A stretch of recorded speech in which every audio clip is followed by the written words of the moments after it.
कई प्रकार के साधन बताए हैं।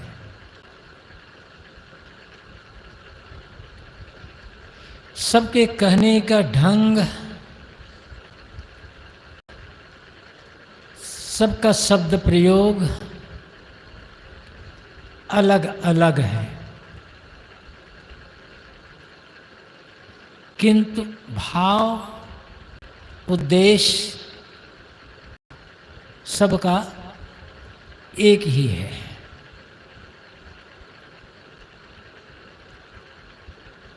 कोई किसी ढंग से बताता है, कोई किसी ढंग से, किंतु उद्देश्य है चित्त मन का शुद्ध होकर साधना में सफलता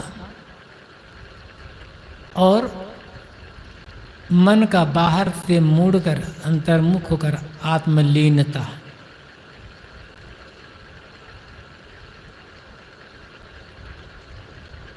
चार साधन, जिसे साधन चतुष्टय कहा जाता है।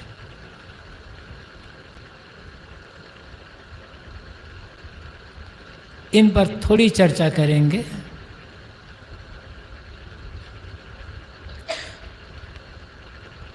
विवेक, वैराग्य, षड संपत्ति, मुमुक्षुता, ये चार साधन है।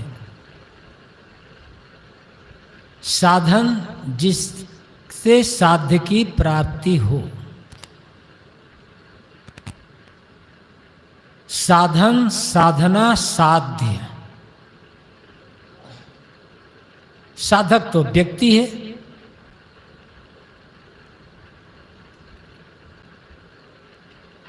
साधन औजार, इंस्ट्रूमेंट्स जो आप कह सकते हैं, रास्ता। साधना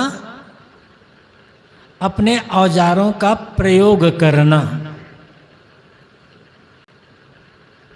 साध्य उद्देश्य की प्राप्ति।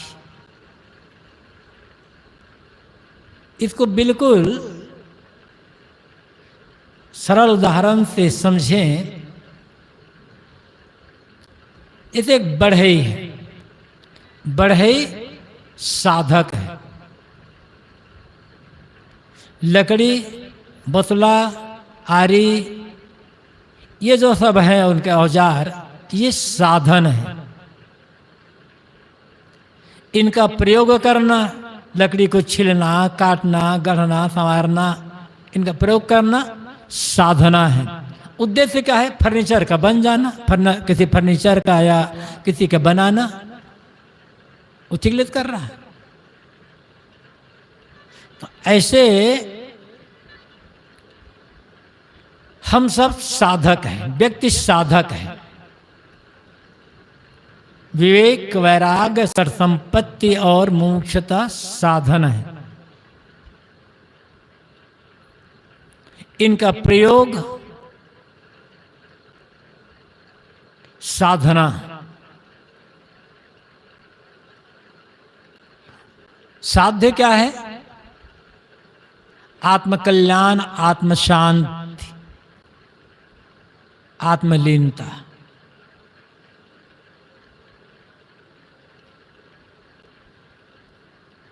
विवेक पहला साधन। विवेक नित्य अनित्य का यथार्थ बोध हो जाना, अपने पराये का, बंध मोक्ष का, कर्तव्य कर्तव्य का समुचित बोध होना, दोनों के भेद को जान लेना विवेक है। दूध और पानी एक में मिले होते हैं। हंस दूध ले लेता है, पानी छोड़ देता है, विवेक हो गया। केवल जानना ही काम नहीं होगा। चावल और कंकड़ एक में मिले हैं, हम जान तो लिए कि चावल में कंकड़ मिले हुए हैं, लेकिन जब भोजन बनाने का समय आए तो कंकड़ को चावल से ना निकालें, कंकड़ से ही भात बना लें, तो फिर विवेक नहीं हुआ। विवेक का अर्थ होता है जो गलत सार और असार दोनों को अच्छी तरह से समझना और समझ करके असार का त्याग कर सार को ग्रहण करना। यहां बात अध्यात्म की है। आत्म शांत, आत्म तृप्ति की अनुभूति की है। तो यहां पर विवेक क्या है? नित्य और अनित्य दोनों का स्पष्ट बोध हो जाना। अब नित्य क्या है, अनित्य क्या है?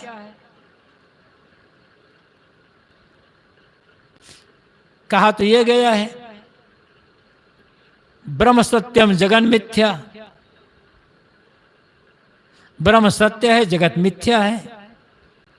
लेकिन ये ब्रह्म सत्य जगत मिथ्या है, इसका भाव क्या है? वेदांत में कहा जाता है। हमारे पारस सिद्धांत के अनुसार से हम क्या कहें तब? विवेक का हम ये भी कह सकते हैं आत्मा अनात्म का बोध। जो आत्मा है वह नित्य है, जो अनात्मा है वह अनित्य है। शरीर से लेकर संसार तक जो कुछ हमारे देखने, सुनने, समझने में आता है सब अनित्य है, किंतु उनको देखने जानने वाला नित्य है। एक समय ऐसा था जब ये शरीर नहीं था, आज है। एक समय ऐसा आएगा जब शरीर नहीं रहेगा, तो अनित्य तो हुआ ना। आज है कल न रहे, जो अभी है कुछ देर पश्चात न रहे वो अनित्य है, जो बनता बिगड़ता रहे वो अनित्य है। किंतु इस बनने बिगड़ने को जो जानने वाला है वह तो नित्य नहीं होगा। वो खुद ही अनित्य होता तो जानता कैसे? वह नित्य है, नित्य ही जानेगा बनने बिगड़ने वाले को। शरीर, संसार अनित्य है क्योंकि परिवर्तनशील है।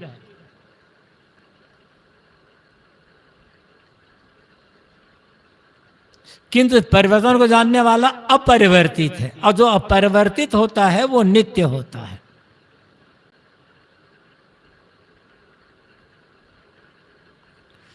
सदगुरु कबीर ने कहा है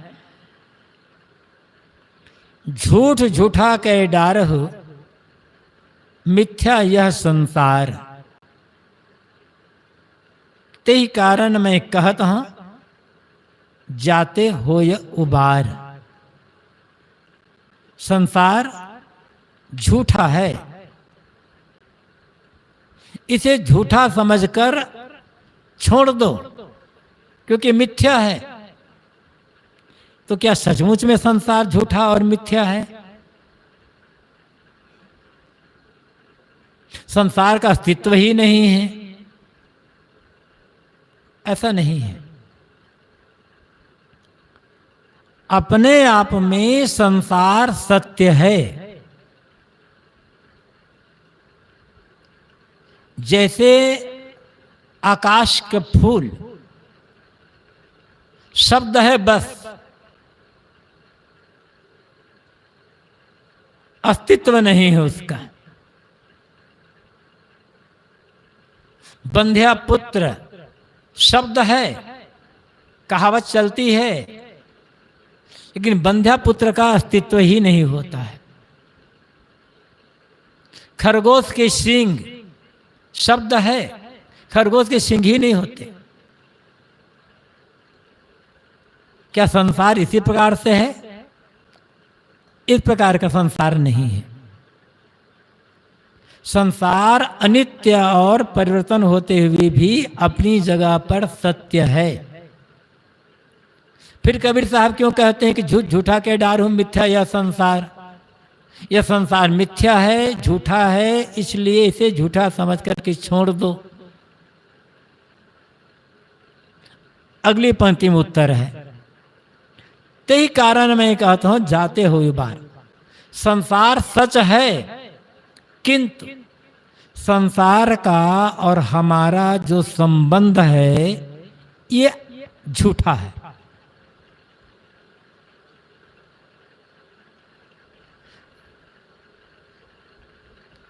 आज से 50 साल पहले इस आश्रम का अस्तित्व था क्या? 50 साल पहले आश्रम तो था ही नहीं। बना, हमारा संबंध इससे हो गया, लेकिन ये कब तक रहेगा संबंध? या तो हो सकता है हमारे शरीर के रहते रहते ये आश्रम ही मिट जाए, या आश्रम रहते रहते हमारा शरीर ही मिट जाए, फिर संबंध कहाँ होगा?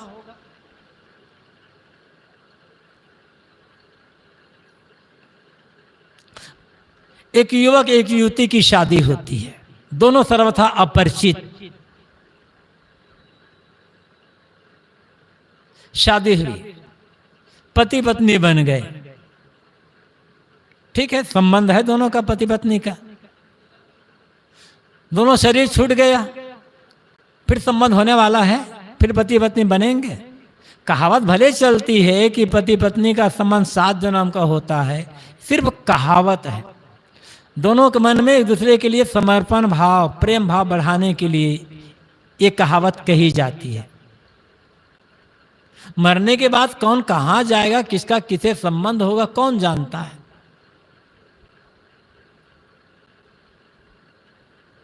जो बीच में जो संबंध हो गया है, हम इसको सच मान लेते हैं और सच मानकर इसके प्रति आसक्ति बना ले जाते हैं। ये हमारे दुख का कारण होता है। संबंध है जब तक जीवन है तब तक, पिता पुत्र का, भाई भाई का, पति पत्नी का, गुरु शिष्य का संबंध है। जब तक शरीर है तब तक प्रेम, व्यवहार, सेवा, समर्पण, एक दूसरे का सहयोग, ये सब कर्तव्य है। लेकिन ये रहने वाला नहीं है, वियोग होने वाला है इसका। साहब कहते हैं, यही कारण मैं कहता हूं जाते हुए उबार। संसार को मिथ्या मैं इसलिए कह रहा हूं ताकि तुम इसके मोह छोड़ दो, आसक्ति छोड़ दो और तुम्हारा उद्धार हो जाए। तो नित्य और अनित्य, शरीर अनित्य है, आज है कल नहीं रहेगा, किंतु शरीर में रहने वाला जो आत्मा है, जिसे हम जीव चेतन आदि कहते हैं, वह नित्य है। इस शरीर के पहले भी था, आज है और आगे भी रहेगा। नहीं था तो कहां से आया, और आज है तो कहां चला जाएगा?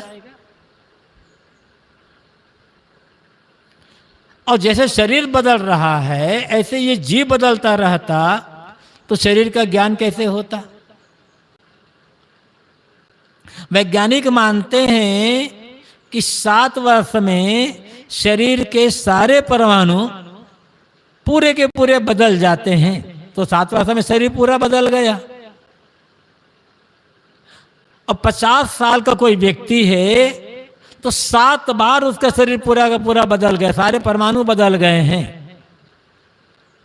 और जीव भी परमाणुओं का ही संव्यूहन होता तो 7 बार बदल गया होता। इसलिए हमें आज से 20-25 साल पहले की घटना याद ही नहीं होती, क्योंकि हम भी बदल गए होते। किंतु हमें आज से 20-25 साल पहले नहीं, यदि 50 साल का व्यक्ति है तो 40 साल पुरानी भी कई बातें याद रहती है। क्यों याद है? क्योंकि याद करने वाला नहीं बदला है, वो नित्य है। तो नित्य और अनित्य जो जानने में आता है, देखने में आता है, पकड़ने में आता है, वह अनित्य है, और जानने देखने पकड़ने वाला जो है वो नित्य है। तो इन दोनों का स्पष्ट बोध हो जाना विवेक है। और फिर क्या, राग का त्याग कर देना।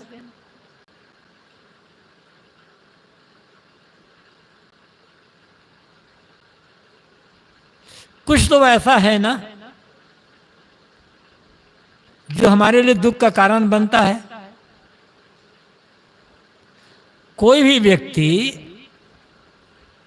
अपने लिए स्वयं दुख का कारण नहीं होगा।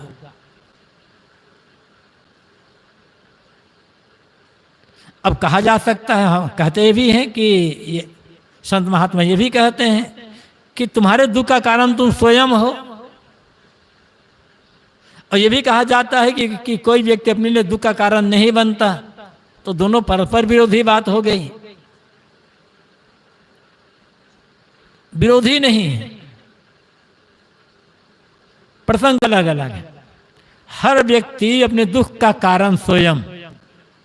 क्यों? गलत कर्म करता है।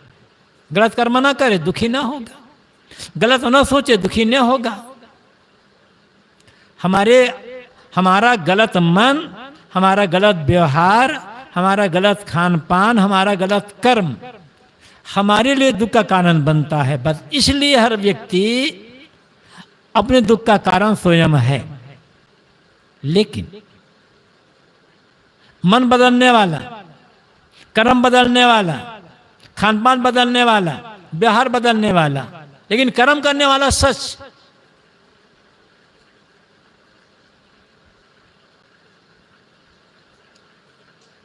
तो क्योंकि कर्म से हमारा संबंध स्थायी नहीं है। हमने कर्म किया, कर्म खत्म हो गया। जिस मन से हमने गलत सोचा वो मन बदल गया। मन भी कहाँ नित्य है, मन को मानने वाला नित्य है। ई मन बड़ा कि जय मन माना। मन बड़ा है कि मन को मानने वाला बड़ा है। यहां जिस प्रसंग में बात कही जा रही है, तो यदि हमारे सिवा दूसरा कोई ना होता, किसी युवती को देखकर मन में आकर्षण पैदा हुआ, वासना खड़ी होगी। पैसे को देख करके लोभ हो गया, किसी चीज को देखकर खाने का लोभ हो गया। दूसरा है ना, वो कोई है ना हमारे पास। मैं अकेला होता, केवल मैं अकेला होता, दुनिया में ना कोई चीज होती, ना कोई स्त्री पुरुष होते, ना कुछ होता, तो अकेला मैं दुखी कैसे होता। मुझसे अलग कुछ है जिसको देख करके मेरे मन में आकर्षण पैदा होता है, लोभ पैदा होता है, मोह पैदा होता है, वासना पैदा हो जाती है। तो ये जो द्वैत है ये दुख का कारण, वही अनित्य है। तो इस नित्य और अनित्य का बोध विवेक है। और इस पर गहराई से चिंतन किया जा सकता है विस्तार से, लेकिन अभी हम इतना ही समझे। वैराग्य, दूसरा साधन वैराग्य। वैराग्य का क्या अर्थ क्या है? वैराग का अर्थ सामान्यतः इतना ही समझा जाता है कि घर छोड़कर किसी मठ में चले जाना और साधु का कपड़ा पहन लेना,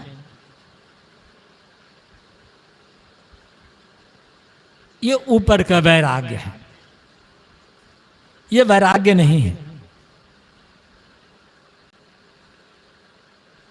वैराग्य का अर्थ होता है दृष्ट और श्रुत जो भोग हैं उनके प्रति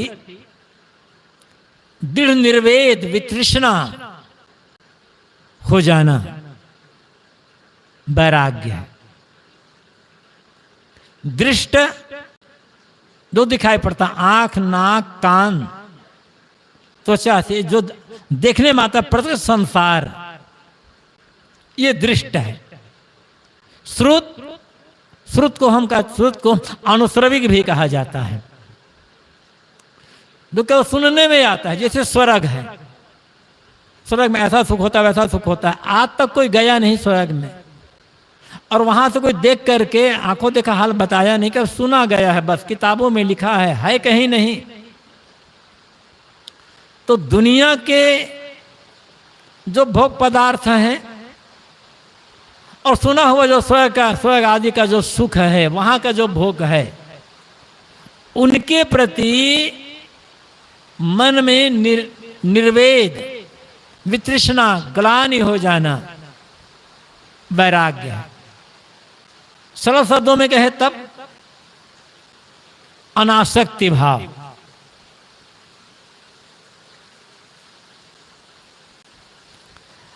निष्कामता, उसको और सरल कहे तब जिस खान पान से, जिस रहन सहन से, जिस बात व्यवहार से, जिस आचरण से, जिस कर्म से, मन के जिस चंचलता से हम दुखी होते हैं, हमारा बंधन और अधिक अधिक मजबूत होता चला जाता है, उनका त्याग कर देना वैराग्य है। हर आदमी साधु तो नहीं बन सकता, गृहस्थ जीवन जीता है, तो गृहस्थी में रह करके जो अनावश्यक है, कम से कम दशा दुर्व्यसन का त्याग, चोरी हिंसा व्यभिचार बलात्कार का त्याग, ईर्ष्या द्वेष घृणा आदि का त्याग, इतना वैराग्य तो कर सकता है ना। अंडा मांस मछली का त्याग, छल कपट, चतुरता चालाकी, इनका त्याग तो कर ही सकता है ना। तो ये भी तो वैराग्य है।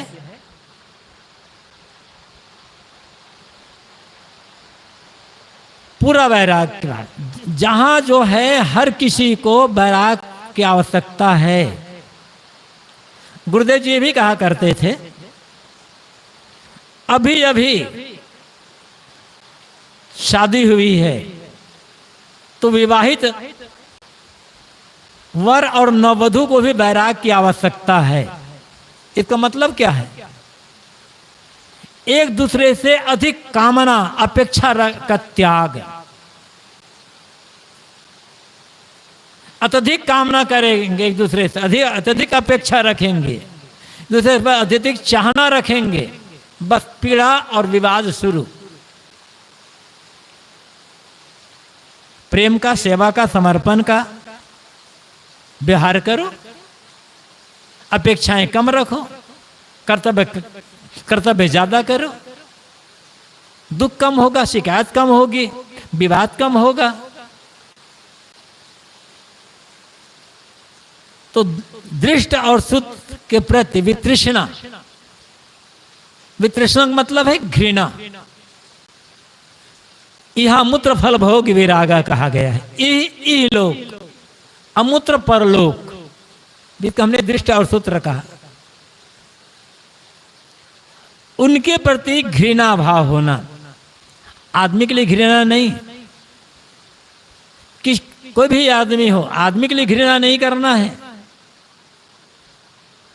दोषों के लिए घृणा, अपनी गलतियों के लिए घृणा, अपने बुरे कर्मों के लिए घृणा, पाप कर्मों से घृणा, या यहां घृणा करना। ये जो घृणा है, पाप कर्म, दोष, दुर्गुण, दुराचरण, अपनी बुराइयां, अपनी गलतियां, इनसे घृणा कल्याण के लिए आवश्यक है, शांति के लिए आवश्यक है, सुंदर व्यवहार के लिए आवश्यक है। इस घृणा वैराग्य है। हम करते क्या है? अपनी गलतियों से घृणा नहीं करते, अपने दोषों से, दुर्गुणों से, दुराचरण से घृणा नहीं करते। किसी ने हमारा प्रतिकूल व्यवहार किया, हम उससे घृणा कर लेते हैं। ये तो दुख का कारण बन जाता है। इसलिए कोई आदमी गलत है, ठीक है, गलत है, गलत व्यवहार करता है, लेकिन उससे घृणा करके तो हम अपने संस्कार को, अपने मन को खराब कर रहे हैं ना। और हमारा मन खराब हो, हमारे संस्कार खराब हुए तो हमारे दुख का कारण बन गया। इसलिए किसी भी व्यक्ति से घृणा नहीं करना है, घृणा करना है गलतियों से। गांधी जी अक्सर कहा करते थे, घृणा पाप से करो, पापी से नहीं।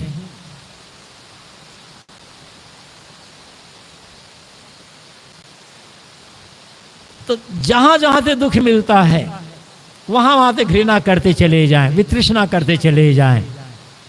बस वैराग है। और जितना जितना राग छूटता जाएगा,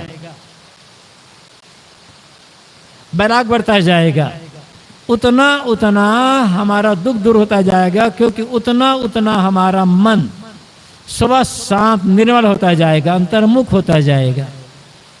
अब पूरा का पूरा वैराग हो गया तब तो कहना क्या है।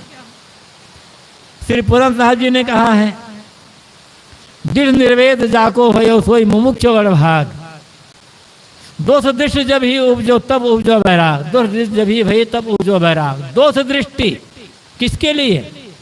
गलतियों के लिए, मन की चंचलताओं के लिए, मन को उत्तेजना के लिए। जिससे हमारी तृष्णा वासना की वृद्धि हो, ऐसे कर्मों के लिए दोष दृष्टि हो, आदमी के लिए नहीं, तब वैराग होता है। और जब दृढ़ निर्वेद हो गया तो मानो सौभाग्य। और जब पूरा का पूरा दृढ़ वैराग्य हो गया, उसके लिए करना क्या है? जहां जहां से हमें दुख मिलता है,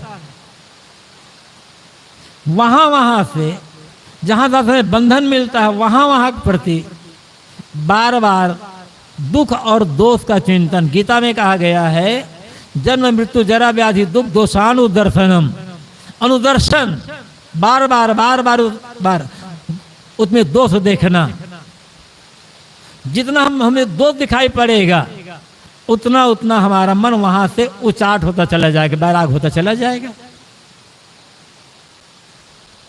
बहुत सरल है वैराग। वैराग केवल साधुओं के लिए नहीं है, वैराग हर उस स्त्री पुरुष के लिए, हर उस मनुष्य के लिए है जो मानसिक शांति, मानसिक प्रसन्नता का अनुभव करना चाहते हैं, दुख से बचना चाहते हैं। तो जितनी मात्रा में वैराग कर सकते हैं उतनी मात्रा में करते चलें। थोड़ा थोड़ा करते करते शक्ति बढ़ती जाएगी, एक स्टेप बाय स्टेप चढ़ते चले जाएंगे तो आगे और बढ़ जाएंगे। और जब पूरा वैराग हो, पूरी वितृष्णा हो गई तो परिणाम क्या हो गया? भागवत पुराण में एक बड़ा मंत्र कहा गया है, आत्मय ह्यात्मनो गुप्ता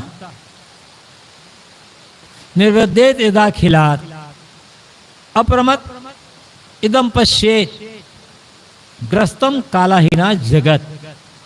आत्मय ह्यात्मनो गुप्ता, आत्मा ही आत्मा का रक्षक हो जाता है। आदमी अपना रक्षक स्वयं हो जाता है।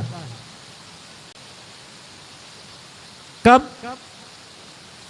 निर्वेदेत यदा खिलात अखिलात। दुख जो संसार है पूरा, सबके प्रति निर्वेद हो जाता है। अनासक्त, निष्कामता, निर्मोहता जब हो जाती है तब।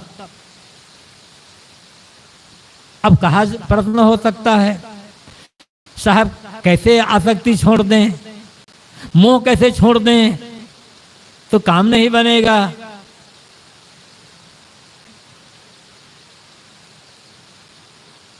तब कहते हैं अप्रमत इदम पश्येत। अप्रमत मतलब सावधान होकर, जागरूक होकर के देखो, पूरी तरह से जागरूक होकर के देखो। ग्रस्तम काल अहिना जगत, कि काल रूपी भयंकर सर्प ने पूरे संसार को ग्रस लिया है। सब काल के गाल में, हम काल के गाल में हैं। बस चबाने वाला है काल हमें। झूठे सुख को सुख कहे, मानत है मनमोद, जगत चबे ना काल का कछ मुट्ठी कछ गोद। ये सदगुरु कबीर कहते हैं। आदमी झूठे सुख को सुख कहता है और झूठे सुख में मोद प्रसन्नता मानता है। ये संसार तो काल का चबेना है, कुछ को मुट्ठी में रखा हुआ है, कुछ को गोद में, कुछ को चबा रहा है। जैसे आदमी चबेना चबाता है तो जो मुख में है वो तो चबा रहा है दांत से, कुछ मुट्ठी में है और कुछ गोद में है। जो मुख में है जो चबा लिया जाएगा तो भीतर चला जाएगा, तो जो मुट्ठी में है वो मुख में चला जाएगा और जो गोद में है वो मुट्ठी में आ जाएगा। तो हम सब काल के चबेना हैं। कब ये काल चबा जाए कुछ कहा नहीं जा सकता है। सुमिरन करहु राम का काल गए है केस, ना जानो कब मारे हैं क्या घर क्या परदेश। क्या कहते हैं ये काल कब मार ले पता नहीं है। अब बात हो जाती है ना कि कैसे मोह छोड़ दें, आसक्ति कैसे छोड़ दें। सेवा करो, प्रेम दो, बढ़िया से बढ़िया करने का, सुख पहुंचाने का प्रयास करो, लेकिन अपने मन को ऊपर उठाकर। क्यों? अप्रमत इदम पश्चेत ग्रस्तम काला ही न जगत।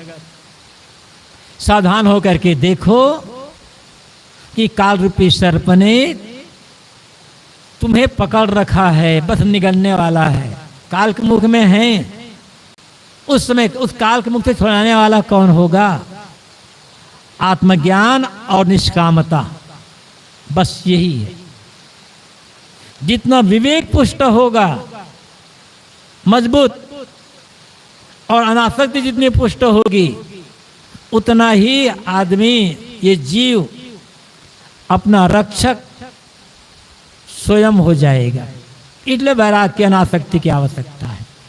ये दूसरा साधन वैराग्य। तीसरा साधन है षट संपत्ति, 6 प्रकार की संपत्ति। श्रम, दम, उपरति, तितिक्षा, श्रद्धा, समाधान। ये 6 संपत्ति है। पहली संपत्ति है श्रम। श्रम का अर्थ है मन पर पूरी तरह से स्वस्थता, मन का बाहर किसी विषय में न भटकना, पूरा नियंत्रण मन पर। जिस आदमी का अपने मन पर पूरा नियंत्रण होगा, वो आदमी कमन चंचल क्यों होगा? वो फिर आदमी दुखी क्यों होगा? एक मन को वश में कर लिया जाए तो सारी साधनाएं पूरी हो जाती है। एक साधे सब साधिया, सब साधे एक जाए, जैसा सींचे मूल को फूले फले लगा। सदगुरु कबीर कहते एक मन को साध लो, एक मन को बस में कर लो, एक मन को निर्मल कर लो, मन को अपना अनुगामी बना लो, सारा संसार बस में हो जाएगा, सारी साधनाएं पूरी हो जाएगी। और मन को बस में नहीं किया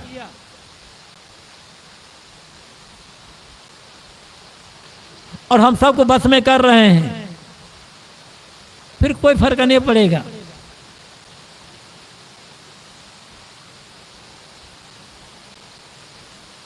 साहब ने तो भी कहा है ना, जैसे हम लोग बाल बनाए हैं, कोई लोग गंगा जाते हैं, वहां बाल बनाकर मुड़वा कर आ जाते हैं। ये तो एक बाहरी विधान है, लेकिन सोचे कि हम बाल मुड़ा करके साधु बन के हमारा काम बन जाएगा, हम बाल मुड़वाते रहेंगे। इसीलिए साहब ने कहता है, केशन कहा बिगाड़िया जो मुड़े 100 बार, मन को काहे न मुड़ते जामे विषय विकार। ये कितना तुम्हारा क्या बिगाड़ा है कि बार बार मुड़ रहे हो इस केस को? अरे मन को मुड़ो जिसमें विषय विकार भरा हुआ है। तो मतलब है श्रम का अर्थ है मन पर पूरा नियंत्रण, मन पर पूरी स्वस्थता, मन भटके ना बाहर, कि मन विषय चिंतन न करे। याद रखना होगा, जितना विषय चिंतन करना होगा, शरीर संसार के भोग प्राणी पदार्थों चिंतन होगा, उतना ही मन मूर्छित होगा, विकारी होगा, और मन की मूर्छा और विकार दुख का कारण। मन को विषय चिंतन से हटाकर आत्मचिंतन में लगाकर रखना होगा, विवेक चिंतन लगाकर रखना, ये सुख का कारण होगा। अनात्म चिंतनम त्यक्त्वा कस्मलम दुख कारणम चिंतमात्मानंद रूपम यन मुक्ति कारणम, ये स्वामी शंकराचार्य कहते हैं विवेक चूड़ामणि में। अनात्म चिंतन का त्याग कर दो।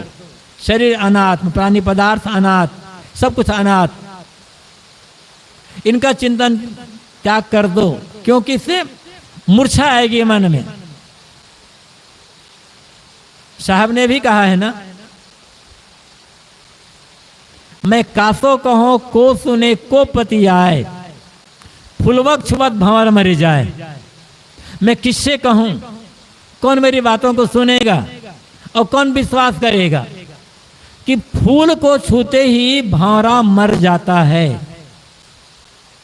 भंवरा तो फूलों पर बैठता है, पराग लेता है, फूल तो भंवरों, जो फूल भंवरों का प्राण है। साहब कहते हैं नहीं, भंवरा फूल में बैठते हुए मर जाता है, ये बाहर की बात नहीं है। हमारा मन भंवरा है, संसार के भोग फूल हैं, और जैसे ही हम उस चिंतन करेंगे मन विकारी। जैसे आप कहीं बैठे हो एकांत शांत, बिल्कुल बढ़िया बैठे हैं, ऐसे ही किसी युवती की याद आ गई, किसी युवक युवती, किसी युवती की युवक की याद आई, अब मन चंचल विकारी बन गया ना मन, अब अपने आप में रह नहीं पाओगे। रावण जैसा वेदों का प्रकांड पंडित,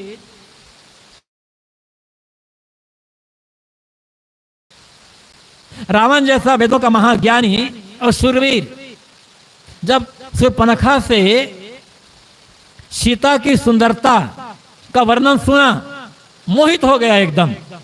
देखा नहीं सीता को भी, सिर्फ सीता की सुंदरता का वर्णन ही सुना है। शूर्पणखा कहती है कि सीता जैसी सुंदरी युवती दुनिया में कोई नहीं है। रावण व्याकुल, भौरा मर गया ना छूते ही। यह तो अनात्म चिंतन है, मूर्छा आ गई। इसलिए कहा गया अनात्म चिंतन त्यक्त्वा कस्म दुख चिंतमात्मानंद रूप में मुक्ति का। आत्मा आनंद रूप जो आत्मा है उसका चिंतन करो, जो मुक्ति का कारण होगा। बात में कह रहा था सम की। सम मतलब मन पर पूर्ण नियंत्रण, विषय चिंतन का त्याग करके आत्मचिंतन। दम, दम का अर्थ होता है इंद्रियों पर नियंत्रण। आंख, नाक, कान, जीभ, त्वचा, ये 5 ज्ञानेंद्रियां। हाथ, पैर, मुख, गुदा, उपस्थ, ये 5 कर्मेंद्रियां। इन 5 कर्मेंद्रिय और 5 ज्ञानेंद्रियों पर नियंत्रण रखना। गलत ना देखना, गलत ना सुनना, गलत ना सूंघना, गलत ना खाना, गलत ना छूना, गलत जगह ना जाना, गलत काम ना करना, गलत बात ना बोलना। इस प्रकार का ये से जो हो जाता है तब कहते हैं दम। इंद्रियों पर स्वस्थता, मन पर स्वस्थता सम है, और इंद्रियों पर स्वस्थता, इंद्रियों का निग्रह दम। और इसकी आवश्यकता पड़ती है उपरति। मन का किसी बाहरी आलंबन को न पकड़ना, मन का बाहरी आलंबन से रहित हो जाना, ये उपरति है, ये तीसरी संपत्ति है। मतलब बाहर जो कुछ है उससे उदासीन हो जाना, अनअटैचमेंट जो आप कह सकते हैं, उदासीन। तो मन का बाहर से पूर्ण रूप से उदासीन, विमुख, मन का बाहर कोई आधार न पकड़ना, उपरति है। चौथी संपत्ति है तितिक्षा। तितिक्षा के लिए कहा गया सहनम सर्व दुखा नाम अप्रतिकार पूर्वकम चिंता विलाप रहितम सा तितिक्षा निगद्यते। सहनम सर्व दुखा नाम, सभी प्रकार के दुखों को सहना। कैसे? अप्रतिकार पूर्वकम, बदला लेने की भावना का त्याग करके, और चिंता विलाप रहितम, चिंता विलाप से रहित होकर। बदला लेने की भावना और चिंता विलाप से रहित होकर सभी प्रकार के दुखों को सहना, विचलित न होना, तितिक्षा है। जीवन में प्रतिकूलताएं आएंगी, दुख आएगा, कोई बचा नहीं है, कोई बचेगा नहीं। अब उस दुख को हम कैसा सहन करते हैं, हमारे मन की दशा कैसे रहती है, खास बात यह है। दुख दो प्रकार से आएंगे, प्रतिकूलता दो प्रकार से आएगी। एक प्रतिकूलता या दुख, एक दुख आता है कैसे से, प्राणियों से, उस प्राणियों में खास करके मनुष्यों से। जब किसी मनुष्य से प्रतिकूलता आ जाए, जब किसी कोई मनुष्य से हमें दुख मिले, जैसे उसने अपमान कर दिया, निंदा कर दिया, गाली दे दिया, हमारा काम बिगाड़ दिया, रुपये पैसे को छीन लिया, या हमारे किसी प्रिय की हत्या कर दिया, ये सब दुख है। तो जब किसी मनुष्य के द्वारा दुख मिले तो बदला लेने की भावना मन में ना हो, प्रतिकार भावना मन में ना हो। जो आदमी दुख दे रहा है उसके लिए भीतर में क्षमा का भाव, उसके कल्याण की कामना, ये तितिक्षा होगी। और हमारे मन में आ जाता है बदला लेने, सहते तो हैं, बदला लेने की भावना आ गई। मजबूरी में यदि सहन कर रहे हैं तो तितिक्षा नहीं है। समर्थ होते हुए भी बदला ना लें, सब प्रकार से संपन्न है, समर्थ हैं, फिर भी बदला ना लें, बदला लेने की भावना मन में ना आए तो तितिक्षा है। हम कमजोर हैं, बलहीन हैं, और कोई बलवान आदमी हमें सता रहा है, वहां तो सहना मजबूरी होगी ना। गुस्सा करके क्या करोगे? गुस्सा करोगे यार तो और पीटे जाओगे। वहां सहना तो मजबूरी है, तो तितिक्षा नहीं है, वो मजबूरी है। मजबूरी तितिक्षा नहीं कहलाती है। समर्थ होते हुए भी बदला ना लेना, बदला लेने की भावना ना होना, तब तितिक्षा है। आपको जो तकलीफ देने वाला है, आपको जो नुकसान करने वाला है, दुर्बल है और आप बलवान हैं, फिर भी आप क्षमा कर दिए, तब तितिक्षा है, तब महानता है। वो कहा जाता है ना, एक आदमी गांव की गली से होकर के गुजर रहा था, तो एक घर के पास पहुंचा तो ऊपर से एक ईंट गिर पड़ी, बिल्कुल उसके नजदीक। 1 इंच और यदि हो जाता होता तो उसके सिर पर ही गिर पड़ता या पैर में गिर पड़ता। अब ऊपर से छत से ईंट गिरे तो यदि पैर पर गिरे, सिर पर गिरे तो क्या दशा होगी? उसके बिल्कुल नजदीक ही गिरा, बिल्कुल कहना चाहिए बाल बाल जो बचा वैसे वो बचा। बड़ा गुस्सा आया उसे कि कौन अनाड़ी आदमी है जो इस प्रकार से गिरा रहा है। ईंट उठाया और कहा अभी जाता हूं, इसी ईंट से मारूंगा उसको। बगल में सीढ़ी थी, सीढ़ी के ऊपर चढ़ा तो देखा कि वो एक मोटा ताजा पहलवान कसरत कर रहा था, उसी से ईंट गिरा था। उसको देखकर तो आदमी घबरा गया, अभी तो गुस्सा तो बहुत था, अभी इसी ईंट से मारूंगा। देखा पहलवान एकदम कसरत कर रहा, हो तो घबरा गया। पहलवान ने पूछा क्यों, क्या आए हो? आपकी ईंट गिर गई थी, देने आया हूं। तो ये तितिक्षा नहीं है भाई।